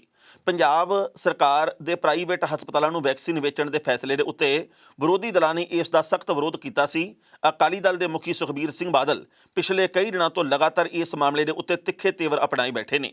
ਸੁਖਬੀਰ ਬਾਦਲ ਨੇ ਤਾਂ ਇਹ ਵੀ ਗੱਲ ਕਹੀ ਹੈ ਕਿ ਲੋਕ ਮਰ ਰਹੇ ਨੇ ਤੇ ਇਸ ਗੱਲ ਦੇ ਉੱਤੇ ਵੀ ਕਮਾਈ ਕਰਨ ਦੀ ਕੋਸ਼ਿਸ਼ ਕਰ ਰਹੀ ਹੈ ਕੈਪਟਨ ਦੀ ਸਰਕਾਰ। ਇਸ ਤੋਂ ਪਹਿਲਾਂ ਪੰਜਾਬ ਦੇ ਸਿਹਤ ਵਿਭਾਗ ਦੇ ਮੰਤਰੀ ਨੇ ਦੋਸ਼ਾਂ ਦੇ ਉੱਤੇ ਸਫਾਈ ਦਿੰਦੇ ਹੋਏ ਕਿਹਾ ਕਿ ਉਹਨਾਂ ਦੇ ਵਿਭਾਗ ਦਾ ਵੈਕਸੀਨ ਦੇ ਉੱਤੇ ਕੰਟਰੋਲ ਨਹੀਂ ਹੈ, ਅਸੀਂ ਸਿਰਫ ਕਰੋਨਾ ਮਰੀਜ਼ਾਂ ਦਾ ਇਲਾਜ, ਸੈਂਪਲਿੰਗ, ਵੈਕਸੀਨੇਸ਼ਨ ਦੇ ਪ੍ਰਬੰਧ ਨੂੰ ਦੇਖ ਰਹੇ ਹਾਂ। ਜੇ ਕੁਝ ਇਹੋ ਜਿਹਾ ਹੋਇਆ ਤਾਂ ਇਹਦੀ ਜਾਂਚ ਕਰਵਾਈ ਜਾਵੇਗੀ, ਮੈਂ ਖੁਦ ਇਸ ਗੱਲ ਦੀ ਜਾਂਚ ਪੜਤਾਲ ਕਰਾਂਗਾ। ਇਸ ਖਬਰ ਦੇ ਉੱਤੇ ਟਿੱਪਣੀ ਕਰਦਾ ਦੋਸਤੋ, ਪਹਿਲੀ ਗੱਲ ਤਾਂ ਅਸੀਂ ਕਹਾਂਗੇ, ਜੇਕਰ ਪੰਜਾਬ ਦੇ ਵਿੱਚ ਇਹ ਘਪਲਾ ਹੋਇਆ ਤਾਂ ਇਸ ਤੋਂ ਮਾੜੀ ਗੱਲ ਕੋਈ ਹੋਰ ਹੋਣੀ ਨਹੀਂ। ਪਰ ਜਿਸ ਤਰੀਕੇ ਦੇ ਨਾਲ ਕੇਂਦਰ ਦੀ ਸਰਕਾਰ ਦੇ ਵੱਲੋਂ ਤੇ ਪੰਜਾਬ ਦੇ ਵਿੱਚ ਆਮ ਆਦਮੀ ਪਾਰਟੀ ਤੇ ਅਕਾਲੀ ਦਲ ਦੇ ਆਗੂਆਂ ਦੇ ਵੱਲੋਂ ਕਾਂਗਰਸ ਦੀ ਸਰਕਾਰ ਦੇ ਉੱਤੇ ਦੋਸ਼ ਲਾਏ ਗਏ ਆ, ਇਹਨਾਂ ਦੋਸ਼ਾਂ ਦੇ ਉੱਤੇ ਤਸੱਲੀਜਨਕ ਤਰੀਕੇ ਦੇ ਨਾਲ, ਸਪਸ਼ਟ ਤਰੀਕੇ ਦੇ ਨਾਲ, ਤੱਥਾਂ ਦੇ ਆਧਾਰ ਦੇ ਉੱਤੇ ਉੱਤਰ ਦੇਣਾ ਚਾਹੀਦਾ। ਪੰਜਾਬ ਦੀ ਸਰਕਾਰ ਨੂੰ 100 ਕਿਸਮ ਦੇ ਘੇਰੇ ਪਹਿਲਾਂ ਵੀ ਪਏ ਆ, ਕਿਉਂਕਿ ਉਹਨਾਂ ਨੇ ਕਹੇ ਮੁਤਾਬਕ ਕੰਮ ਕਰਕੇ ਦਿਖਾਏ ਨਹੀਂ। ਤੇ ਉੱਤੋਂ ਜੇਕਰ ਵੈਕਸੀਨ ਘੁਟਾਲਾ ਸਾਹਮਣੇ ਆ ਗਿਆ ਤਾਂ ਇਹਦੇ ਨਾਲੋਂ ਦੁੱਖ ਦੀ ਗੱਲ ਕੋਈ ਹੋਰ ਨਹੀਂ ਹੋਣੀ। ਪ੍ਰਾਈਵੇਟ ਹਸਪਤਾਲਾਂ ਦੇ ਵੱਲੋਂ ਆਕਸੀਜਨ ਦੇ ਨਾਂ ਦੇ ਉੱਤੇ, ਬੈੱਡਾਂ ਦੇ ਨਾਂ ਦੇ ਉੱਤੇ, ਇਲਾਜ ਦੇ ਨਾਂ ਦੇ ਉੱਤੇ ਜਿਹੜੀ ਲੁੱਟ ਮਚਾਈ ਹੈ, ਮੈਂ 100% ਨਹੀਂ ਕਹਿੰਦਾ ਪਰ 90% ਹਸਪਤਾਲਾਂ ਦੀ ਗੱਲ ਜ਼ਰੂਰ ਕਰਦੇ ਹਾਂ, ਉਹਦੇ ਬਾਰੇ ਆਪਾਂ ਜਾਣਦੇ ਹਾਂ। ਪਰ ਜੇਕਰ ਹੁਣ ਵੈਕਸੀਨ ਜਿਹੜੀ ਕਿ 400 ਰੁਪਏ 'ਚ ਲਈ ਤੇ 650 ਰੁਪਈਆ, 650 ਰੁਪਈਆ ਸੂਬੇ ਦੀ ਸਰਕਾਰ ਦੀ ਜੇਬ 'ਚ ਆ ਗਿਆ ਤੇ ਉਸ ਤੋਂ ਬਾਅਦ 600-700 ਰੁਪਈਆ ਸਿਰਫ ਤੇ ਸਿਰਫ ਟੀਕਾ ਲਾਉਣ ਦਾ ਹੀ ਲਈ ਕਿਤੋਂ, ਆਈ ਕਿਤੋਂ, 600 ਰੁਪਈਆ ਆਪਾਂ ਟੀਕਾ ਲਾਉਣ ਦਾ ਹੀ ਕਮਾ ਰਹੇ, ਯਾਨੀ ਕਿ ਪ੍ਰਾਈਵੇਟ ਹਸਪਤਾਲ ਤੇ ਆਮ ਲੋਕਾਂ ਦਾ ਫਿਰ ਕਸੂਰ ਕੀ ਹੈ? ਲੋਕਾਂ ਦੇ ਕਾਰੋਬਾਰ ਛੁੱਟ ਗਏ, ਲੋਕਾਂ ਦੀ ਆਮਦਨ ਘਟ ਗਈ, ਲੋਕਾਂ ਨੂੰ ਨਿਆਣਿਆਂ ਦੀ ਫੀਸ ਦੇਣੀ ਔਖੀ ਹੋਈ ਪਈ ਹੈ, ਬਿਜਲੀ ਦੇ ਬਿੱਲ ਦੇਣੇ ਔਖੇ ਹੋਏ ਪਏ ਆ। ਜਿਹੜੇ ਪਰਿਵਾਰ ਦਾ ਕੋਈ ਮੈਂਬਰ ਬਿਮਾਰ ਹੋ ਜਾਂਦਾ ਉਹਦੇ ਮਨ ਦੇ ਉੱਤੇ ਕੀ ਬੀਤਦੀ ਹੈ ਵੀ ਹੁਣ ਅਸੀਂ ਕੀ ਵੇਚ ਕੇ ਇਲਾਜ ਕਰਵਾਉਣਾ, ਇਹ ਉਹਨੂੰ ਕਦੇ ਪੁੱਛਿਆ ਪਤਾ ਲੱਗਦਾ ਵੀ ਉਹ ਅੰਦਰੋਂ ਕਿਵੇਂ ਟੁੱਟ ਗਿਆ, ਉਹ ਅੰਦਰੋਂ ਕਿਵੇਂ ਮਾਯੂਸ ਹੋਇਆ ਪਿਆ। ਤੇ ਉੱਤੋਂ ਜੇਕਰ ਇਹੋ ਜਿਹੀਆਂ ਘਪਲੇਬਾਜ਼ੀਆਂ ਦੀਆਂ ਖਬਰਾਂ ਸਾਹਮਣੇ ਆਉਣਗੀਆਂ ਤਾਂ ਫਿਰ ਅਸੀਂ ਕਿਹੜੇ ਵਿਕਾਸ ਦੀ ਗੱਲ ਕਰਦੇ ਹਾਂ ਤੇ ਫਿਰ ਅਸੀਂ ਕਿਵੇਂ ਕਵਾਂਗੇ ਜੀ ਕਿ ਅਸੀਂ ਤਾਂ ਪੰਜਾਬ ਦੇ ਵਿੱਚ ਇਸ ਸਥਿਤੀ ਨੂੰ ਬੜੇ ਵਧੀਆ ਤਰੀਕੇ ਨਾਲ ਕਾਬੂ ਕੀਤਾ। ਸੋ ਇਹਨਾਂ ਦੋਸ਼ਾਂ ਦੀ ਪੜਤਾਲ ਹੋਣੀ ਚਾਹੀਦੀ ਹੈ। ਪਰ ਜਦੋਂ ਸਿਹਤ ਮੰਤਰੀ ਸਾਹਿਬ ਨੇ ਪੱਲਾ ਜਿਹਾ ਝਾੜ ਲਿਆ ਇਸ ਗੱਲ ਤੋਂ, ਉਦੋਂ ਬੇਹੱਦ ਦੁੱਖ ਹੋਇਆ ਵੀ ਭਾਈ ਜੇਕਰ ਵੈਕਸੀਨ ਦੇ ਬਾਰੇ ਤੁਹਾਨੂੰ ਨਹੀਂ ਪਤਾ ਹੋਣਾ ਤੇ ਫਿਰ ਹੋਰ ਪਤਾ ਕਿਹਨੂੰ ਹੋਊਗਾ। ਭਾਰਤ ਦੇ ਵਿੱਚ ਰਾਜਨੀਤਿਕ ਪਾਰਟੀਆਂ ਦੇ ਵਿੱਚ ਛੜੱਪੇ ਮਾਰਨ ਵਾਲੇ ਨੇਤਾਵਾਂ ਦੀ ਘਾਟ ਨਹੀਂ। ਉਹ ਭਾਵੇਂ ਪੰਜਾਬ ਦੀ ਗੱਲ ਕਰ ਲਈਏ, ਭਾਵੇਂ ਯੂਪੀ ਦੀ, ਭਾਵੇਂ ਦਿੱਲੀ ਦੀ, ਭਾਵੇਂ ਕਿਤੋਂ ਹੋਰ ਦੀ ਗੱਲ ਕਰ ਲਈਏ, ਪੱਛਮੀ ਬੰਗਾਲ ਦੀ ਗੱਲ ਕਰ ਲਈਏ, ਭਾਰਤ ਦੇ ਵਿੱਚ ਨੇਤਾ ਛੜੱਪਾ ਮਾਰ ਜਾਂਦੇ ਹੁੰਦੇ ਆ। ਮੈਂ ਕਦੇ ਕਦੇ ਸੋਚਦਾ ਵੀ ਗਿਰਗਿਟ ਤਾਂ ਐਵੇਂ ਬਦਨਾਮ ਕੀਤਾ, ਜੋ ਕੁਝ ਕਰਦੇ ਆ ਉਹ ਭਾਰਤ ਦੇ ਰਾਜਨੀਤਿਕ ਲੋਕ ਹੀ ਕਰਦੇ ਆ। ਕਦੇ ਕਦੇ ਤਾਂ ਮੈਨੂੰ ਲੱਗਦਾ ਵੀ ਗਿਰਗਿਟ ਦਾ ਵੀ ਖੁਦਕੁਸ਼ੀ ਕਰਨ ਨੂੰ ਚਿੱਤ ਕਰਦਾ ਹੋਣਾ ਵੀ ਯਾਰ ਅਸੀਂ ਐਵੇਂ ਬਦਨਾਮ ਕੀਤੇ ਪਏ ਆ, ਸਾਡੇ ਨਾਲੋਂ ਛੇਤੀ ਰੰਗ ਤਾਂ ਇਹ ਲੋਕ ਬਦਲਦੇ ਆ। ਜਿਹੜੇ ਪਹਿਲਾਂ ਕਹਿੰਦੇ ਹੁੰਦੇ ਵੀ ਭਾਈ ਸਾਡੀ ਪਾਰਟੀ ਤਾਂ ਕਮਾਲ ਆ, ਵਿਕਾਸ ਬਹੁਤ ਕੀਤਾ, ਟਿਕਟ ਨਾ ਮਿਲੀ ਉਹ ਹੋਰ ਪਾਰਟੀ 'ਚ ਜਾ ਕੇ ਕਹਿੰਦੇ ਆ ਸਾਡੀ ਪਾਰਟੀ ਨੇ ਪਹਿਲਾਂ ਵਾਲੀ ਨੇ ਬਹੁਤ ਨੁਕਸਾਨ ਕੀਤਾ ਸੂਬੇ ਦਾ, ਇਹਨੇ ਕੋਈ ਵਿਕਾਸ ਦਾ ਕੰਮ ਨਹੀਂ ਕੀਤਾ, ਮੈਂ ਇਹਨਾਂ ਦੇ ਪੋਤੜੇ ਫਰੋਲੂੰਗਾ। ਸੋ ਇਹੋ ਜਿਹੀਆਂ ਖਬਰਾਂ ਹੁਣ ਯੂਪੀ ਦੇ ਵਿੱਚੋਂ ਵੀ ਆ ਰਹੀਆਂ ਵੀ ਉੱਥੇ ਕਈ ਲੋਕ ਛੜੱਪਾ ਮਾਰਨ ਨੂੰ ਤਿਆਰ ਆ। ਪੰਜਾਬ ਦੇ ਵਿੱਚ ਹੁਣੇ ਛੜੱਪੇ ਵੱਜੇ ਵੀ ਆ, ਹਾਲੇ ਹੋਰ ਵੀ ਵੱਜਣੇ ਬਾਕੀ ਆ। ਕਈ ਕੈਪਟਨ ਅਮਰਿੰਦਰ ਸਿੰਘ ਨੇ ਕਿਹਾ ਕਈ ਵਿਧਾਇਕ ਹੋਰ ਵੀ ਸਾਡੇ ਸੰਪਰਕ ਦੇ ਵਿੱਚ ਆ ਵੱਖ-ਵੱਖ ਪਾਰਟੀਆਂ ਦੇ। ਪਰ ਪੱਛਮੀ ਬੰਗਾਲ ਦੇ ਵਿੱਚ ਜਿਹੜੇ ਤ੍ਰਿਣਮੂਲ ਕਾਂਗਰਸ ਨੂੰ ਕਮਜ਼ੋਰ ਸਮਝ ਕੇ ਬੀਜੇਪੀ ਦੇ ਵੱਲ ਗਏ ਸੀ, ਉਹ ਹੁਣ ਬੌੜੀਆਂ ਪਾਉਂਦੇ ਵੀ ਭਾਈ ਸਾਨੂੰ ਵਾਪਸ ਲੈ ਲਵੇ ਮਮਤਾ ਬੈਨਰਜੀ, ਉਹ ਸਾਨੂੰ ਪਾਰਟੀ ਦੇ ਵਿੱਚ ਵਾਪਸ ਲੈ ਆਵੇ। ਪਹਿਲਾਂ ਇਸ ਰਿਪੋਰਟ ਦਾ ਵੇਰਵਾ ਤੇ ਫਿਰ ਕਰਾਂਗੇ ਟਿੱਪਣੀ। ਬੀਜੇਪੀ ਦੇ 1 ਜਾਂ 2 ਨਹੀਂ ਸਗੋਂ 33 ਵਿਧਾਇਕ ਇਹੋ ਜਿਹੇ ਨੇ ਜੋ ਦੁਬਾਰਾ ਤ੍ਰਿਣਮੂਲ ਕਾਂਗਰਸ ਦੇ ਵਿੱਚ ਜਾਣਾ ਚਾਹੁੰਦੇ ਨੇ। ਚੋਣਾਂ ਤੋਂ ਪਹਿਲਾਂ ਤ੍ਰਿਣਮੂਲ ਕਾਂਗਰਸ ਦੇ ਵਿੱਚ 33 ਵਿਧਾਇਕ ਇਹੋ ਜਿਹੇ ਸਨ ਜੋ ਬੀਜੇਪੀ ਦੇ ਵਿੱਚ ਸ਼ਾਮਲ ਹੋ ਗਏ ਸਨ। ਇਹਨਾਂ ਵਿੱਚੋਂ 13 ਨੂੰ ਪਾਰਟੀ ਨੇ ਟਿਕਟ ਦਿੱਤੀ ਸੀ। ਦਾਅਵਾ ਕੀਤਾ ਜਾ ਰਿਹਾ ਕਿ 33 ਵਿਧਾਇਕ ਤਾਂ TMC ਦੇ ਸੰਪਰਕ ਦੇ ਵਿੱਚ ਹੀ ਹਨ। ਇਸ ਤੋਂ ਇਲਾਵਾ ਬੀਜੇਪੀ ਦੇ ਸੀਨੀਅਰ ਆਗੂ ਮੁਕੁਲ ਰਾਏ ਦੇ ਪੁੱਤਰ ਵੀ ਤ੍ਰਿਣਮੂਲ ਕਾਂਗਰਸ ਨੂੰ ਜੁਆਇਨ ਕਰਨਾ ਚਾਹੁੰਦੇ ਨੇ। ਹਾਲਾਂਕਿ ਬੀਜੇਪੀ ਦੇ ਬੁਲਾਰੇ ਸ਼ਮਿਕ ਭੱਟਾਚਾਰੀਆ ਨੇ ਇਸ ਗੱਲ ਨੂੰ ਕੋਰੀ ਅਫਵਾਹ ਕਰਾਰ ਦਿੱਤਾ ਹੈ। ਉਹਨਾਂ ਨੇ ਕਿਹਾ ਕਿ ਜਿਹੜੇ ਲੋਕ ਮੈਨੂੰ 33 ਦਾ ਅੰਕੜਾ ਦੇ ਰਹੇ ਨੇ, ਮੈਂ ਉਹਨਾਂ ਨੂੰ 72 ਦੀ ਗਿਣਤੀ ਦੱਸ ਰਿਹਾ ਕਿਉਂਕਿ ਇਹ ਦਾਅਵਾ ਝੂਠਾ ਹੈ। ਚਰਚਾ ਹੈ ਕਿ TMC ਭਾਜਪਾ ਵਿਧਾਇਕਾਂ ਨੂੰ ਦੁਬਾਰਾ ਪਾਰਟੀ ਦੇ ਵਿੱਚ ਸ਼ਾਮਲ ਕਰਨ ਦੇ ਮਾਮਲੇ ਵਿੱਚ ਜਲਦਬਾਜ਼ੀ ਨਹੀਂ ਕਰਨਾ ਚਾਹੁੰਦੀ। ਤ੍ਰਿਣਮੂਲ ਕਾਂਗਰਸ ਦੇ ਸੰਸਦ ਮੈਂਬਰ ਨੇ ਇੱਕ ਨੇ ਗੱਲ ਕਹੀ ਹੈ ਕਿ ਸ਼ਨੀਵਾਰ ਨੂੰ ਦੁਪਹਿਰ 3 ਵਜੇ ਪਾਰਟੀ ਦਫ਼ਤਰ ਦੇ ਵਿੱਚ ਸਾਡੀ ਮੀਟਿੰਗ ਹੈ। ਇਹਦੇ ਵਿੱਚ ਕਈ ਮੁੱਦਿਆਂ ਦੇ ਉੱਤੇ ਵਿਚਾਰ ਚਰਚਾ ਹੋਣੀ ਹੈ ਕਿ ਬੀਜੇਪੀ ਦੇ ਵਿੱਚ ਜਾਣ ਵਾਲਿਆਂ ਨੂੰ ਦੁਬਾਰਾ ਹੁਣ ਮੂੰਹ ਲਾਇਆ ਜਾਵੇ ਜਾਂ ਫਿਰ ਨਾ। ਇਸ ਖਬਰ ਦੇ ਉੱਤੇ ਟਿੱਪਣੀ ਕਰਦਾ ਦੋਸਤੋ, ਪਹਿਲੀ ਗੱਲ ਤਾਂ ਅਸੀਂ ਕਹਾਂਗੇ ਰਾਜਨੀਤਿਕ ਲੋਕਾਂ ਨੇ ਹਮੇਸ਼ਾ ਆਪਣਾ ਸੂਤ ਵੇਖਣਾ ਤੇ ਲੋਕਾਂ ਨੇ ਸਿਰਫ ਵੋਟਾਂ ਹੀ ਪਾਉਂਦੇ ਰਹਿਣਾ। ਇਹੀ ਸਾਡੀ ਕਿਸਮਤ 'ਚ ਲਿਖਿਆ ਤੇ ਕਿਸਮਤ ਅਸੀਂ ਆਪਣੀ ਆਪ ਬਣਾਈ ਆ, ਕਿਸੇ ਹੋਰ ਨੇ ਨਹੀਂ ਬਣਾਈ। ਪਰ ਦੂਜੀ ਗੱਲ ਇਹ ਹੈ ਵੀ ਜਦੋਂ ਇਹ ਲੱਗਦਾ ਸੀ ਕਿ ਮਮਤਾ ਬੈਨਰਜੀ ਦੀ ਸਰਕਾਰ ਤਾਂ ਬਣਨੀ ਨਹੀਂ, ਉਦੋਂ ਮਾਰ ਕੇ ਛਾਲਾਂ ਜਿਹੜੇ ਬਹੁਤ ਚਹੇਤੇ ਸੀ ਉਹ ਬੀਜੇਪੀ ਦੇ ਵਿੱਚ ਗਏ। ਪਰ ਜਦੋਂ ਨਤੀਜੇ ਆਸ ਤੋਂ ਉਲਟ ਆਏ ਤੇ ਹੁਣ ਉਹ ਬੌੜੀਆਂ ਪਾਉਂਦੇ ਆ। ਇੱਕ ਤ੍ਰਿਣਮੂਲ ਕਾਂਗਰਸ ਦੀ ਸਾਬਕਾ ਵਿਧਾਇਕਾ ਜਿਹੜੀ ਉਹਨੇ ਬੀਜੇਪੀ ਦੇ ਵਿੱਚ ਜਾਣ ਤੋਂ ਬਾਅਦ ਪਿਛਲੇ ਦਿਨੀ ਚਿੱਠੀ ਲਿਖੀ ਆ ਮਮਤਾ ਬੈਨਰਜੀ ਨੂੰ। ਉਹਦੇ ਵਿੱਚ ਲਿਖਤੀ ਤੌਰ ਦੇ ਉੱਤੇ ਮਾਫੀ ਵੀ ਮੰਗੀ ਆ। ਇਹ ਗੱਲ ਕਹੀ ਹੈ ਜੀ ਕਿ ਮੇਰੇ ਕੋਲੋਂ ਗਲਤੀ ਹੋ ਗਈ, ਗਲਤੀ ਨਹੀਂ ਗੁਨਾਹ ਹੀ ਹੋਇਆ, ਮੇਰੇ ਕੋਲੋਂ ਬੱਜਰ ਗੁਨਾਹ ਹੋ ਗਿਆ ਕਿ ਮੈਂ ਤੁਹਾਨੂੰ ਛੱਡਿਆ ਤੇ ਰੱਬ ਦਾ ਵਾਸਤਾ ਕਿਰਪਾ ਕਰਕੇ ਮੈਨੂੰ ਪਾਰਟੀ ਦੇ ਵਿੱਚ ਵਾਪਸ ਲੈ ਲਓ। ਯਾਨੀ ਕਿ ਹੁਣ ਜਦੋਂ ਉਹਨਾਂ ਦਾ ਸੂਤ ਨਹੀਂ ਲੱਗਿਆ ਬੀਜੇਪੀ ਦੇ ਵਿੱਚ ਤਾਂ ਉਹ ਫਿਰ ਉਧਰ ਤ੍ਰਿਣਮੂਲ ਕਾਂਗਰਸ ਦੇ ਵੱਲ ਜਾਣ ਦੇ ਇੱਛੁਕ ਹੈ। ਉਹ ਬੌੜੀਆਂ ਪਾਉਂਦੇ ਵੀ ਸਾਨੂੰ ਵਾਪਸ ਲੈ ਲਿਆ ਜਾਵੇ, ਸਾਨੂੰ ਫਿਰ ਆਪਣੇ ਨਾਲ ਜੋੜ ਲਿਆ ਜਾਵੇ। ਪਰ ਹੁਣ ਉਹਨਾਂ ਦੀ ਪਾਰਟੀ ਨੇ ਦੇਖਣਾ ਵੀ ਭਾਈ ਕੀ ਗੁਨਾਹ ਘਟਾਓ ਕਰਨੀ ਹੈ ਕਿ ਨਹੀਂ ਕਰਨੀ। ਉੱਦਾਂ ਵੈਸੇ ਜਿਹੜੇ ਛੱਡ ਕੇ ਜਾਂਦੇ ਔਖੇ ਵੇਲੇ ਦੇ ਵਿੱਚ ਕਬੂਲ ਤਾਂ ਨਹੀਂ ਕਰਨੇ ਚਾਹੀਦੇ, ਪਰ ਦੇਖੋ ਰਾਜਨੀਤੀ ਦੇ ਵਿੱਚ ਗੁਨਾਹ ਘਟਾਓ ਬਹੁਤ ਸਾਰੀਆਂ ਹੁੰਦੀਆਂ। ਸੋ ਪੱਛਮੀ ਬੰਗਾਲ ਦੇ ਵਿੱਚ ਜੋ ਕੁਝ ਹੋਇਆ ਨਤੀਜਿਆਂ ਦੇ ਰੂਪ ਦੇ ਵਿੱਚ, ਤੇ ਉਸ ਤੋਂ ਬਾਅਦ ਜਿਵੇਂ ਫਿਰ ਪੁਰਾਣੀ ਪਾਰਟੀ ਦੇ ਵੱਲ ਵਾਪਸ ਜਾਣ ਦੇ ਇੱਛੁਕ ਹੈ, ਉਹ ਕਈ ਕੁਝ ਸੋਚਣ ਵਿਚਾਰਨ ਦੇ ਵਾਸਤੇ ਸਾਰਾ ਕੁਝ ਮਜਬੂਰ ਕਰ ਦਿੰਦੇ ਆ। ਖਬਰਾਂ ਦੋਸਤੋ ਕਈ ਹੋਰ ਵੀ ਸਨ, ਪਰ ਜੋ ਵਕਤ ਦੀ ਘਾਟ ਹੈ ਇਹ ਰੁਕਣ ਦਾ ਇਸ਼ਾਰਾ ਕਰ ਰਹੀ ਹੈ। ਕੱਲ੍ਹ ਨੂੰ ਇਸੇ ਵੇਲੇ ਖਬਰ ਦੀ ਖਬਰ ਲੈ ਕੇ ਫਿਰ ਹਾਜ਼ਰ ਹੋਵਾਂਗੇ। ਉਦੋਂ ਤੱਕ ਲਈ ਆਗਿਆ ਦਿਓ। ਬਹੁਤ ਬਹੁਤ ਮਿਹਰਬਾਨੀ।